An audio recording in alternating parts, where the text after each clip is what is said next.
Sino nga ba ang mastermind sa nakawan sa 2025 national budget? So eto, may ipapakita po ako sa inyo. Patunay kung sino nga ba talaga ang mastermind dito sa tinatawag na flood control scam. Mamaya lang.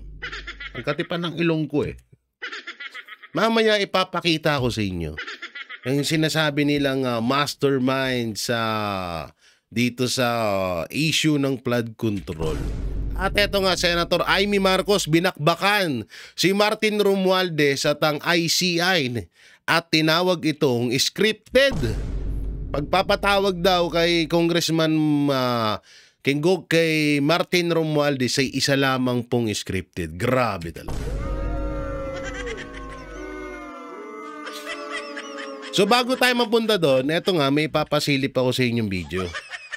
Ito yung sinabi ni Senator Amy Marcos. So pasok! Hindi ko alam. Panibagong script po yan.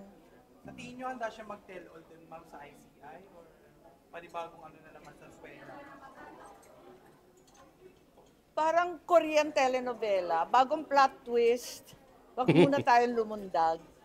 So, ma'am, hindi mataas ang expectation mo na may magagawa yung ICI? Bagong plot twist. Hindi, naniniwala ko sa mga members ng ICI, wag lang tayo magpaandar sa kung ano-anong gimmick dyan.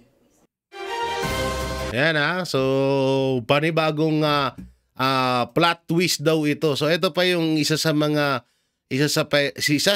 pahayag ni Senator Amy Marcos. So ito po ating ipapakita sa inyo. So pasok, Madam Amy Marcos. Ano ba naman sila? Yung mga dapat state witness, hindi yung pinaka-guilty. Ano ba naman yan? Talaga naman na tinutumbok ng sangkatutak na ebidensya na sa Kongreso nagmula ang iba't ibang kalokohan. Kaya't kinakailangan suriin natin maigi, pambihira naman, magbibida-bidahan pa ngayon. May mensahe kayo sa ICI? Sorry? Mensahe nyo sa ICI? Ay, hindi ako nakikialam dyan. Independent daw sila. Daw. Ma'am, si Romualdez, willing daw siya i-publicize yung kanyang SALN kung utusan siya ng ICI. Wala namang problema yung SALN. Ang tanong, totoo ba yun? Totoo bang yun lang? Ma'am, what do you think is the reason behind bakit umarap siya sa ICI? Anong makikita nyo dito? Hindi ko alam. Pero panibagong script po yan. Parang Korean telenovela. Bagong plot twist. Wag muna tayong lumundag. So, ma'am, hindi mataas ang expectation mo na may magagawa yung ICI? Bagong plot twist. Hindi, naniniwala ko sa mga members ng ICI, wag lang tayo magpaandar sa kung ano-anong gimmick dyan. Wag daw pang paandar. Yan ha. Sinabi ni Senator Amy Marcos, wag daw kayong magpaandar. Ang tanong dito, Senator Amy Marcos, what if na tinuro yung kapatid niya? What if lang naman na tinuro, halimbawa, nasagad na si Saldico, tapos itinuro si Marcos Jr. na pinaka-mastermind. Paano po yun? Dapat ganun tanong. Dapat ako na lang yung anchor dyan eh. Ganda-ganda pa yung itatanong ko. Halimbawa, tatanong ko kay Senator Amy. Senator Amy, paano po kapag may lumabas po or si Saldico po ay umuwi ng Pilipinas at itinuro po ang inyong kapatid, ano po magiging reaction nyo? Dapat ganun. No? Dapat ganun ang tanungan. Diba? Mas maganda yon para talagang magkaalaman. Sabihin ni Senator Amy, ay hindi ko alam. Hindi ko alam yan. Binabanatang ang plano ko, banatan ko lang si Martin Romualdez, pero yung kapatid ko, isasalba ko. Ganun lang talaga ang aking script. Isasalba ko ang kapatid ko, pero babanatan ko si Lisa, pati si Martin Romualdez. Ganun lang. Ay, nako. Ito naman yung sinabi ng palasyo. Malacanang, kalma lang. Hayaan na natin ang ICI na ipon ng ebidensya. So panoorin mo natin ito. Research survey released today shows that majority of Filipinos are outraged Oh, by the flood control scandal, and 83% support the president's move to expose this corruption. But kasabay po ng galit at suporta sa pag-expose, ang public demand for accountability, jail time for offenders, and sweeping reforms. At yung sentiment po na ito is bordering on impatience. May mga nanggigigil po. How does the palace address this sentiment of impatience among our people na gusto na po nila may makulong na? Okay. Kalma lang. Muli. Hindi po kasi ito nadadaan sa agad-agaran. Siguro bilang lawyer na ako ay mismong humahawak ng mga kaso at ako po ay humaharap mismo sa korte, kaya alam ko po kung paano ba magpresenta ng isang ebidensya. Hindi po ito nadadaan sa pabilisan at kung ito naman ay mapapabilis, napakaganda ng numero, marami nasampa sa korte, pero kalaunan, na-dismiss po lahat. Ano po ba ang mas hindi nyo tatanggapin? Nakapagsampa ng maraming kaso, pero na-dismiss po lahat dahil hindi hinog at kulang ang ebidensya. katangahan mo, gago. O pinagsasabi nito? Anong pinagsasabi mo? Uminom ka na ba ng gamot mo? Baka hindi ka pa uminom ng gamot mo, Auntie Claire. Kumain ka na ba? Nakatulog ka ba ng maayos? Putay na ko, ano pinagsasabi no? Ayop na pala, taong to. Sabi niya, kalma lang. Kalma lang daw, kalma lang. Oh, parang wag daw masyadong atat ang mga Pilipino. Putang ina kasi, hindi mo kasi naranasan na mabaan ka. Ni hindi mo nga alam na may krimen sa Pilipinas eh. Kasi paglabas mo, wala namang krimen.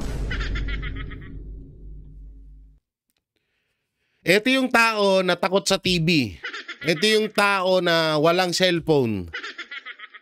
Wala siya lahat. Kasi hindi niya alam nangyayari sa Pilipinas. Kaya kalma lang. Ang sagot ng Malacanang, kalma lang. 'Di ba? Kalma lang dahil naghahanap pa sila ng mapagbibintangan. Ayop na yan. Kalma lang kayo. Maghahanap pa kami ng mapagbibintangan namin, ha? Oo, naghanap pa kami ng way para yung issue sa flood control ay mapunta na naman sa mga Duterte. Ganon. Kaya kalma lang. Tapos ano yung sinabi niya rito dito banda? Pakinggan natin. Kaya alam ko po kung paano ba magpresenta ng isang ebidensya. Hindi po ito nadadaan sa pabilisan at kung ito naman ay mapapabilis, napakaganda ng numero, marami nasampa sa korte, pero kalaunan, na-dismiss po lahat. So hindi daw to pabilisan. Kasi daw baka sa sobrang bilis daw, yung mga tao na sinampahan ng kaso ay baka daw ma-dismiss lang at hindi naman daw paramihan nito ng numero. Unang-una, paano madi-dismiss? So ibig sabihin sinungaling si Marcos Jr., ganun ba? Auntie Claire, ang ibig mo sabihin sinungaling si Marcos Jr.? Kasi unang-una, halimbawa kontraktor, Diskaya, Alcantara, tsaka Hernandez. Tsaka yung sa Wawaw Builders. Sino pa ba? Marami pa. Halimbawa, ilan ba yung 15? 15 na contractors na inilabas ni Marcos Jr. So, kaya inilabas yon dahil napag-alaman ng Malacanang, napag-alaman ni Marcos Jr.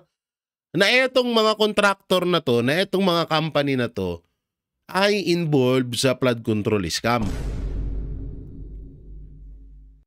So ibig mo sabihin, kaya hindi sila kinakasuhan dahil hindi pa masyadong alam or napag-aalaman or hindi mo na, bakit? Hindi ba nag-imbestiga? si Marcos Jr. bago niya ilabas yung mga pangalan ng mga company at ng mga contractor na involved sa issue ng flood control? Ganun ba yon?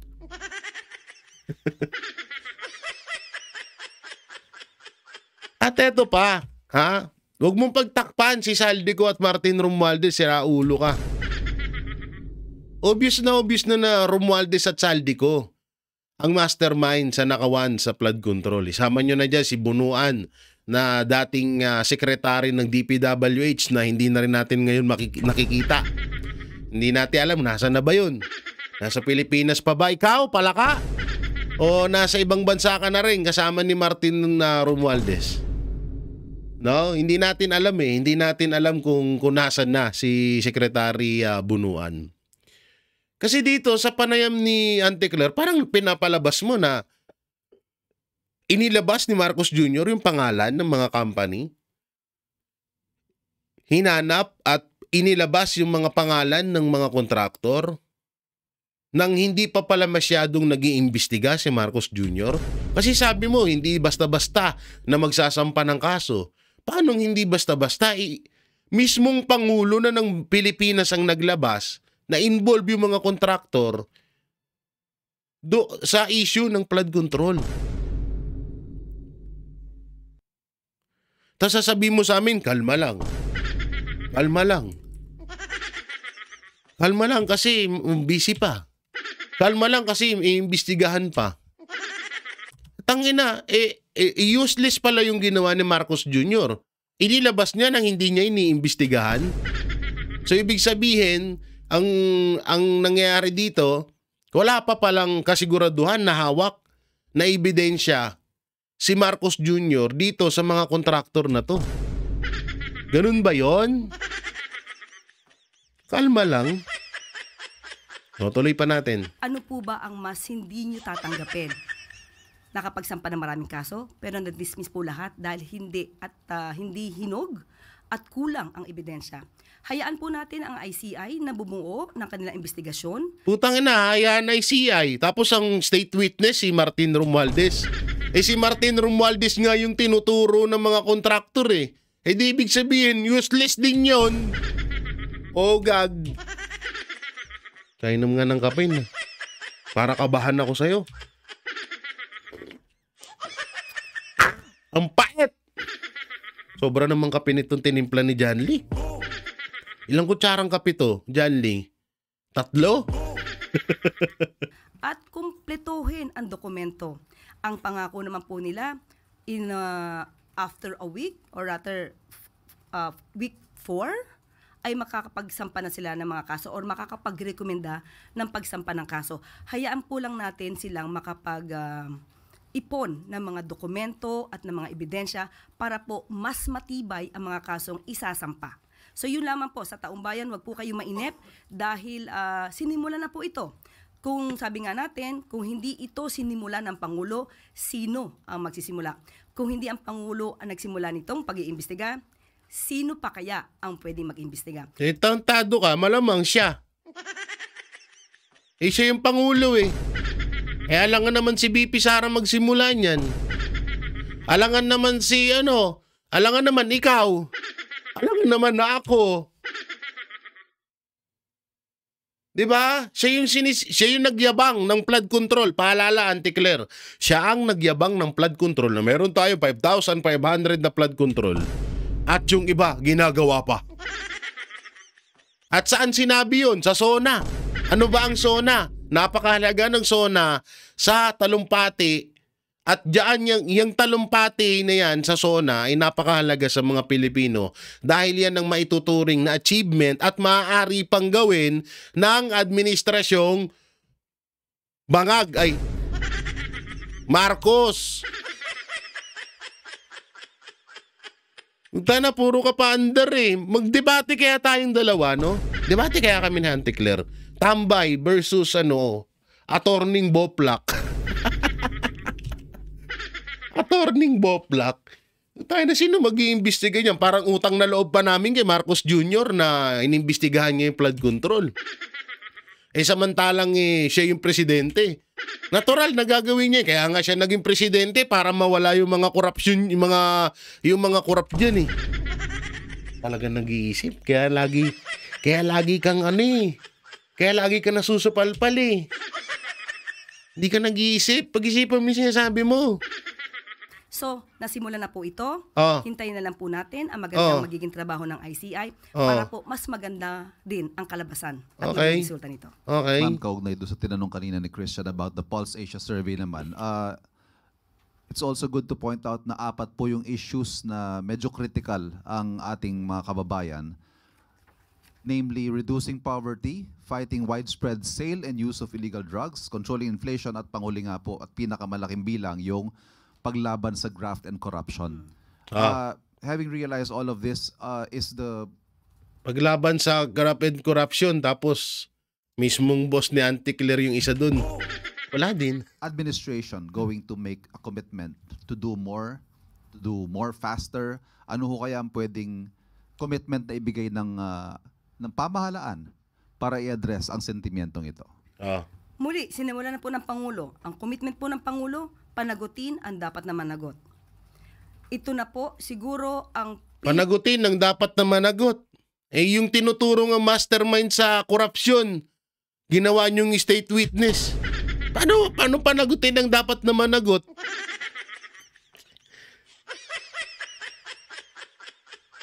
Ay. Mga banatero, sino nakakaalam kung nasan yung ilang parte ng utak ni Einstein? Paki-mention nga dyan sa comment section, bibigyan ko lang to ng konting utak ni Einstein para kahit paano mag-function naman. Parang hindi na ata nagpapalpitate yung utak nito. Ay, puso pala yun, sorry. Sino ba nakakaalam dyan kung nasang bansa yung piraso ng utak ni Einstein? Kakabitan ko lang to kahit mga kahit malakuko lang ng utak ni Einstein. Para kahit paano naman 'di ba? Hindi naman kasi nakakahiya Biruin mo pagsalita ng Malacanang ganito katanga. Kahit na yan. Pagsalita ka ng Malacanang tapos boplak ka. Kaya lagi ka nabibingo, lagi ka na-checkmate Kasi yung sinasabi mo wala sa ayos. Nakakaya. So ibig sabihin, wag na natin panoorin yan. Putang na.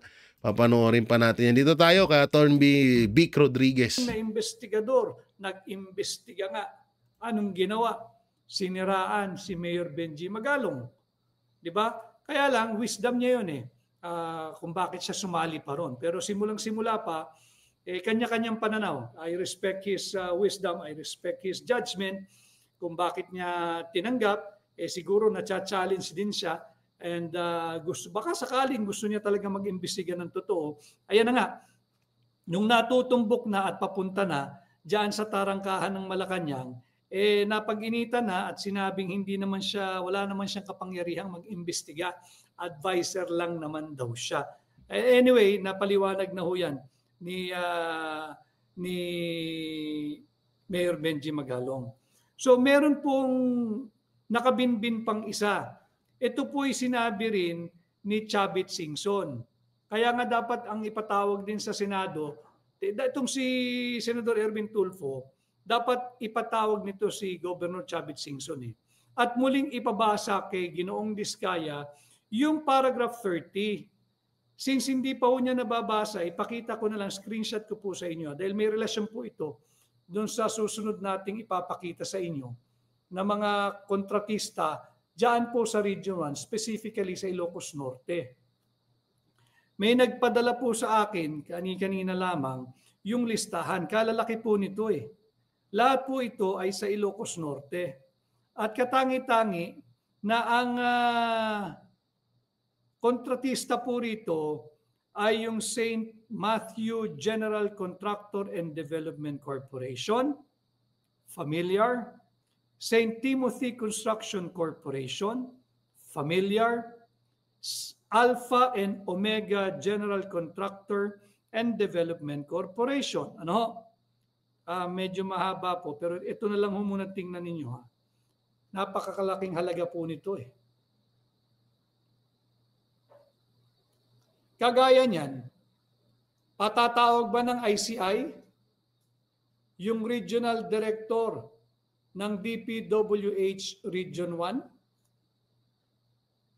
Pag patawag nyo yung regional director ng DPWH Region 1, wag na yung ICI, wala tayong asahan dyan.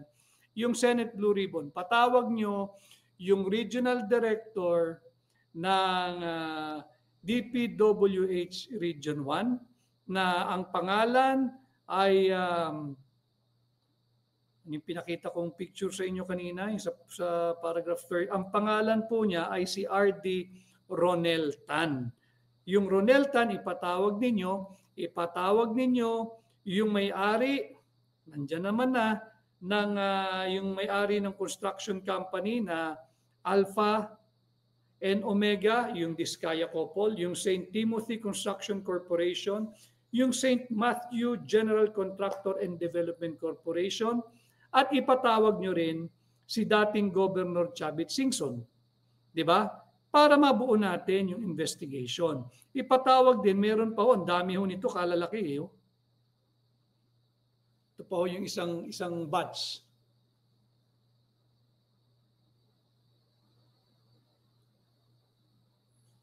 No? Patawag nyo po ito, yung Megapolitan Builders and Construction Supply. Yan ang dapat inaasahan ng mamamayang Pilipino sa muling pagbubukas at dapat muling buksan ang Senate Blue Ribbon Committee hearing upang magkaalaman yung talagang humihingi tayo ng transparency and accountability. If Bongbong Marcos, si BBM, gusto niyang i-placate o pakalmahin ang galit ng sambayan ng Pilipino at muli niya siguro makuha ang tiwala pero hindi na po babalik siguro mapabawas na lang yung galit po sa kanila at sa administrasyon niya. Hayaan niya kung saan ang gulong ng investigation. May nagsasabi kanina bago tayo mag-live, may pahayag daw po yung dating speaker na siya ay willing mag-cooperate, na babanggitin niya lahat at tinatanong yung state witness. Sa akin pong pananaw, hindi po maaaring maging state witness sapagkat yun din po naman ang nakalagay sa batas. Yung most guilty ay hindi po maaaring maging state witness. Sino ituturo niya? Si Saldico. Si Saldico, kanina lang din po, para alam din ho ninyo, meron pong bidding yata o nai-award na yung programa diyan sa Bureau of Immigration. Kahapon yata ay nai-award na yung programa ng Bureau of Immigration para po sa e-gates. Yung e-gates, yung mga nakakabiyahe po sa ibang bansa, nais po nilang ipatupad yung programang yon. Ang halaga po ay 4 billion pesos. 4 billion pesos. 4 billion pesos para sa e-gates. Yung e-gates pong yan, dati-rati, nung bago po ito na-aprobahan, kasama po diyan ang NAIA, Terminal 1, 2, 3, 4. Dahil po ito ay nasa agreement with the group of private businessman Ramon Ang, si RSA, tanggal na po yung Terminal 1, 2, 3, and 4. Yung mga taga-immigration, tanggal na po yung saklaw ng 4 billion program ng e-gates sa Terminal 1, 2, 3, and 4. Bakit? Private po kasi nangangalaga ngayon So yung consortium na po ni Ginoong Ramon ang maglalagay ng electronic gates. Matitira na lamang po yung regional airports na merong international passengers. Tanggalin po nyo yung Terminal 1, 2, 3, and 4. Sobra-sobra po yung 4 billion pesos pa rin na pondo para sa ilan lang bang regional airports ang merong international flight. Wado. So dapat po iyan ipatawag, ituloy yung ginagawang Senate Blue Ribbon dahil nasa tarangkahan na pinorward natin yan, dito tayo. At anything less than yung talagang Pakinggan natin itong sinasabi ni Attorney Vic Rodriguez dahil talagang ang ganda niya magpaliwanag dito mapatungkol sa nangyayaring issue, lalong-lalo na dito sa Blue Ribbon Committee. So ito po. Ng katotohanan, talaga pong tuloy-tuloy tayong binubudol. Kaya po mahalaga na magpahayag po tayo. Yung usapin pong ito ay hindi lamang para sa ating kinabukasan. Hindi lamang po para sa hinaharap. Ayoko naman pong magmukhang hopeless na yung aking sasabihin, subalit usapang tapatan lamang. Wala po tayong pinag-uusapang kinabukasan kung hindi natin makukumpuni, kung hindi natin maayos, kung hindi natin maitutuwid ang kasalukuyan. At yapusin po natin ang kasalukuyan para po umusad tayo patungo doon sa usaping kinabukasan. Ang kinakaharap po natin ay higanteng korupsyon. Kurakutan, big time, napakalawak, napakalaki. Totoo Kailangan yun. po nating kumprontahin ito sama-sama bilang Pilipino, bilang isang lahi, bilang isang bansa ng Republika ng Pilipinas. Because again, we cannot even talk about our aspirations for tomorrow if we are not willing to address the issues that are confronting us today, which is, ano po yan? Massive corruption and looting of public funds. Di na po biro ito. Inaprubahan ng mababang kapulangan yung panukalang budget para po sa taong 2026. Ayaw po ilathala yung mga bumoto na pabor na ipagpatuloy yung unprogrammed funds. Unfair po sa atin, hindi ba? Sinasabi nung bagong pamunuan sa Kongreso na sila daw po'y magiging transparent. Kung magiging transparent, ilabas din dapat sa Blue Ribbon. Tama. Yung regional director ng Region 1 ng DPWH, ipatawag din yung mga kontratista na nakatanggap ng malalaking project. Pangalanan po natin uli yung Megapolitan Builders and Construction Supply, yung Alpha and Omega Construction and Development Corporation, yung St. Timothy Construction Corporation, at yung St. Matthew General Contractor and Development Corporation. Ipatawag po dapat yan at upang sila ipagpaliwanagin. Hindi pa po natin sinasabing panagutin. Pagpaliwanagin, paanong nakakuha ka ng ganitong kalalaking proyekto paulit-ulit at halos pareho po yung presyo ng iba kagaya po nitong St. Matthew General Contractor and Development Corporation. March 15, 2023. Iba-ibang lugar po ito Iba-iba pong lugar ito. Isa halaga 48,249,996.51. Ibig sabihin, parehong-pareho haba. Parehong-pareho yung terrain. Magkabila po yan, right and left bank. So ibig mo sabihin, kung rolling yung isa, rolling din yung isa. Tama. Kung ano yung, kung gaano ka-incline yung isa, ganun din yung sukat ng pagiging inclined ng isa. So dapat po ito panagutin. Yung regional director ng DPWH Region 1. Ang nangyayari kasi ngayon parang nakapokus lang sa kay Diskaya. Hindi ko pinagtatanggol yung mga yan Ang punto kasi dito ni Attorney Vic Rodriguez, ipatawag lahat.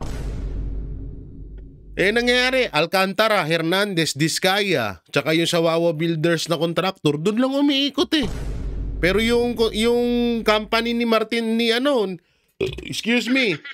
ni Saldico na Sunwest, minsan hindi napatawag. Bakit ganun, di ba? Doon nagtataka, doon din nagkakagulo na bakit parang may pinipili kayo. At bakit ba't parang sinasalba nyo pag alam nyong kapartido nyo. Pero pag hindi nyo bagay, ang Diskaya kapartido yan ng mga Marcos, yan nga yung pinanglaban nila kay pinanglaban nila kay Vico Soto diba? So, ang nangyari lang dyan, hindi parang ang nangyari kasi dyan, hindi pumayag sa kasunduan itong mga Diskaya na wala silang ituro. Ang gusto kasi mangyari, akuin ng mga Diskaya, akuin ni Alcantara, akuin ni Hernandez, akuin ng Wawa Builders, yung issue sa flood control scam. At wala silang ituturo dyan. Kagaya na sinabi ni Attorney Vic Rodriguez na hindi nila magagawa to kung walang mga bigatin at mga maimpluwensyang tao na nasa likod nila. So tuloy pa natin. Tuloy po dapat yung Blue Ribbon. Ulitin ko nasa tarangkahan na po. Nasa tarangkahan na ng Malacanang itong issue ng korupsyon. Hindi po ito magiging totoo kung hindi ipinatatawag yung USEC Tri-Give Olay-Var na kumaladkad sa tanggapan ng Executive Secretary na ginamit ang kanyang posisyon bilang USEC ng DepEd at ang sinasabi meron siyang authority mula sa Malacanang. Ipatawag yan, tanungin, ano ang relasyon mo, bakit napakalakas mo sa DBM?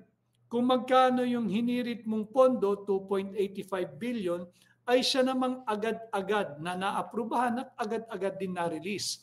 Yung Special Allotment Release Order, ipatawag din yung DBM Secretary Mina Pangandaman. Bakit? Hindi po biro ang trabaho at mandato ng DBM. Totoo. Ang DBM po is the primary agency that formulates and implements. Malinaw po yan. Yan po ang primary mandate ng DBM. The agency whose primary mandate is to formulate and implement the national budget to achieve the development goals. Mabigat po yun eh. Hindi po biro-biro yung pagiging kalihim ka ng DBM.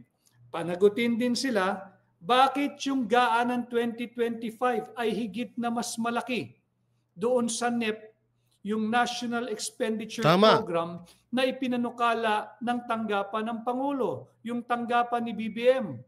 Kaya nga po meron pong kaso, hindi ba ipinakita ko sa inyo sa aking pahina, nag-issue po yung Korte Suprema. Sana ay magtuloy-tuloy po ito. Ito naman po yung kasong isinampa ng FPJPM, yung Filipinos for Peace, Justice and Progress Movement Incorporated. Sa pamumuno po ito ni Ginoong Joseph Kadsawan. Nagdemanda sila dahil nga kini-question nila yung constitutionality nung paggamit ng special accounts in the general fund at yung DPWH Special Road Fund. Bakit kanyo? Yung special account in the general fund, umangat po ito, lumobo po ito, bumukol po ito ng 12.755 billion. Mula po sa NEP, paglabas po sa GAA, lumobo po ito ng 12.755 billion. Yung DPWH Special Road Fund naman, mula po sa NEP, lumobo din po ito. May upward increase po ito ng 17.992 billion sa GAA. Hindi rin ba alam ito ni BBM? Hindi rin ba ito alam ni Pangandaman? Kung hindi ito alam ni Pangandaman, dapat ka nang paalisin ni BBM sapagkat hindi mo nagagabayan ng tama yung Pangulo mo. Not unless sasabihin ni DBM Secretary, alam ito ni BBM at approve din sa kanya. Yung upward increase or adjustment ng SAGF, yung Special Accounts in the General Fund, at yung DPWH Special Road Fund. Nabanggit din kanina, nakita ko yung doon po sa Net25, na may video clip po sila, tinalakay din po nila doon. Ito, importante ho ito. Yung 15 billion TCAS project of AFP, Armed Forces of the Philippines, 15 billion pesos, tatag ng infrastruktura para sa kapayapaan at seguridad. 15 billion from 2023 to 2025. Marami po doon ay hindi natapos. Doon sa ipinakitang video ng Net25, maraming salamat sa Net25, ipinakita doon yung isang multipurpose building, hindi tapos. Pero pagdating sa dokumento, implemented, completed ang proyekto. Pati ba naman ang AFP, hindi ninyo linubayan? 15 billion ito. 15 billion, yung 15 billion TCAS project sa AFP. Yung tatag ng infrastruktura para sa kapayapaan at seguridad. Ganun po katalamak na ang korupsyon, ang kurakutan sa kasalukuyang administrasyon. Wala na pong pinatatawad ito. Kaya siguro, again, if I may suggest, being a Filipino, dahil confronted po tayo ng issue ng korupsyon at kurakutan, Kung meron pong project para sa kampo ng mga military, sa kampo ng mga PNP, yung Police ng Pilipinas, Police ng Pilipino, yung AFP, yung Armed Forces of the People, mas mainam po na ang mag-implement na lamang niyan yung Engineering Brigade o Engineering Battalion ng AFP. Kung meron man ang PNP, lagyan na rin. Kung wala man, meron naman po silang agreement niyan eh. Pwede din ang AFP ang mag-implement para makasiguro tayo na wala pong sayang na pondo. Wasak na po yung ating mga institusyon eh. Yung ating pong mga kasundaluhan, wag na nating pakialaman yan. Yung programang dapat pakikinabangan ng ating mga sundalo, ulitin ko tulog po tayong lahat, gising yung sundalo, gising yung pulis. Bakit? Nagbabantay ng ating seguridad. Nagbabantay ng ating soberanya. Hindi ba? Nagmamasid sa ating lipunan. Tapos itong 15 billion TICAS of AFP, yung project po ng tawag ay TICAS or Tatag ng Infrastruktura para sa Kapayapaan at Seguridad. 15 billion. Marami po dyan, merong nakatayo, hindi po magamit. Marami po dyan, hindi completed pero fully implemented pagdating sa dokumento. Wag naman. Wag naman pati yung ating mga kasandulahan at ating mga kapulisan sasalawalain pagdating sa mga proyekto. Di ba? So, Ngayon yung mahirap din dyan no? Biray mo kaya ang katanungan ng mga netizen, hindi kaya dahil kaya nananahimik etong si Browner at ang PNP kahit nakikita na nila na ang tindi ng korupsyon sa Pilipinas dahil kaya sila nananahimik dahil involved din sila sa sa budget scam. Yun yung katanungan palagi din na nakikita ko sa mga comment ng mga kapwa natin mga Pilipino na kaya pala, ganun lagi. Kaya pala. Kaya pala hindi nagsasalita si Browner. Kaya pala tahimik ang AFP.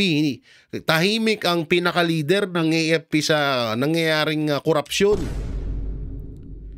At ang masakit pa dito, 'di ba, may video pang lumabas na sinabi ni Browner na tapat siya sa kung sino ang nakaupo. Kasi ang pagkakaalam ko, pag AFP, tapat yan sa mga Pilipino. Tapat yan sa mga, lalong-lalo na sa ordinaryong Pilipino. Yan ang lakas nila. Yan ang talagang maituturing mo na ipinagtatanggol nila. Kaso, ibang nangyayari ngayon eh. Kasi lantaran naman yung korupsyon, may nangyaring, 'di ba? Kita nila kung paano mang-abuso yung mga kapulisan, yung leader yung leader ng mga kapulisan, pero parang walang effect, wala man lang kay Browner. Kaya nga may mga nagsasabi na hindi kaya na involved din pala dito si Browner sa nakawan ng budget. At ito nga ay mapatungkol dito sa 15 billion na kinakasangkutan nitong AFP. Ganito po kalala at katalamak ang ating gobyerno ngayon, no? At basahin ko lang po yung mga ibang So yun, no, hanggang dyan lang yung live na yan kasi binasa. May ibang pero dito tayo sa pahayag ng ICI, mapatungkol ho dito sa wait lang, basahin natin. Panayam kay ICI spoke Brian Kent Hosaka matapos sumarap sina Representative Romualdez at DBM Secretary Pangandaman. So panoorin natin. Just to give you an update, kakatapos na ng hearing natin this morning, we had as a guest the DBM Secretary and her staff, wherein nag-explain siya, pinaliwanag niya paano yung budget process, meaning from the time that the budget was proposed by different agency to the time it was consolidated into the NEP and thereafter becomes approved as per the GAA. So basically it's just the budget process wherein it was explained, and there was an exchange between the ICI and the DBM Secretary and probably certain improvements that can be undertaken by the DBM. Now, kanina rin dumating si former Speaker Martin Romualdez wherein he also explain the budget process, ano yung kanyang role as speaker at that time dun sa paggawa ng budget natin, no? At the same time, he submitted an affidavit which he did this morning lang, no? Kaya ang ginawa ng commission after the hearing is he was invited back so that questions will be asked pertaining to that affidavit. So babalik siya ulit next week. Attorney, how helpful sa investigation natin yung information na sinare ni Congressman Romualdez? Pardon me, ano? Yes, sir. How helpful po sa investigation natin yung information na sinare ni Congressman Romualdez? It is helpful in the sense na we, in a way, are medyo napalinaw, no, kung ano yung naging role niya or role ng mga kasamahan niya sa paggawa ng budget, no. So these people we will be inviting soon to shed light on their participation also in the budget preparation, which also pertains to the alleged anomalous flood projects. Since hindi po dumating si Saldico, ipapa-contempt na po ba natin? Ay, pag-isipan po namin yan. In fact, as I mentioned earlier, it is something that we will have to study. Kasi, Tangina, no? Pag-iisipan pa. So hindi pa pala sure, hindi pa 100% sure kung ipapa-cite in contempt si Saldico. Nung nakaraan, sabi nila, after 10 days daw, dapat umuwi na si Saldico, kung hindi aarestuhin. Hanggang ngayon, nga pa rin. Wala pa ring Saldico na nagpapakita at wala man lang kumikilos para arestuhin si Saldico sa ibang bansa. Kasi ito pa yung pinakamalupit. Yung mastermind na itinuturo sa flood control scam, pumunta na ng ICI, pero gagawin pang state witness. At sino nga ba ang mastermind sa nawawalang mga pera ng taong bayan? Ito po, papakita ko sa inyo. Basahin natin, ha. Post po ito ni kaibigan natin na si ni Sir Belhica. Oo, ni Sir Belhica. O ito, nakalagay, sabi dito, kung si Martin ang magiging state witness, sino ituturong mastermind? Question mark. Letter A, BBM. Letter B, Sara. Letter C, Pangulong former President Rodrigo Duterte. Letter D, Saldico. Letter E, Chis Escudero. Letter F, si Auntie Claire. Letter G, si Kiko Barsaga. At letter H, ang daming nito, Sir Bellica. Letter H, hahanap pa lang. Puta, doon ako natawa eh.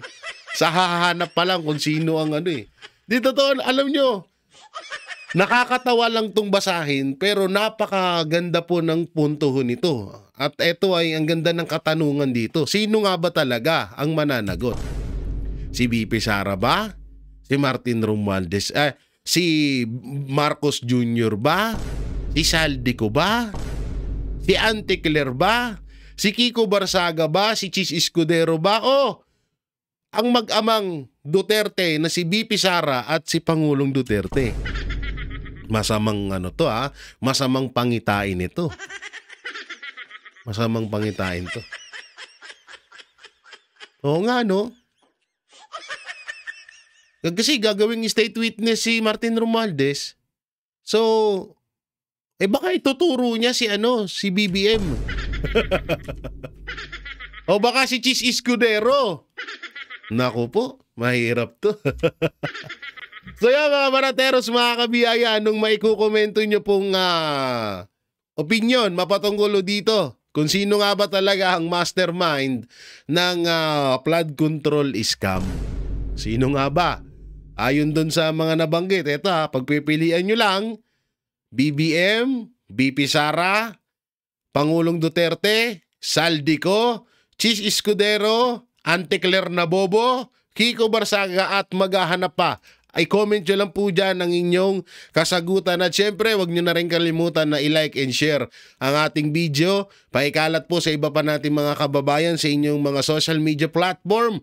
At ayun, pakidamay na rin po mga kasamahan ko sa Banateros Brothers, Banat by Coach Oli, Boss Dada, Master Judea, Sir Jack, Paring RJ, at syempre ako na rin, Jay Guevara TV. So yun, ingat po kayo palagi. God bless and peace and bye-bye. Yan ang Banateros, walang inuurungan. Pag tama palakpakan, pag mali ay babanatan. Yan ang Banateros, boses ng ordinaryong Pilipino. Banateros ay walang makakaawat.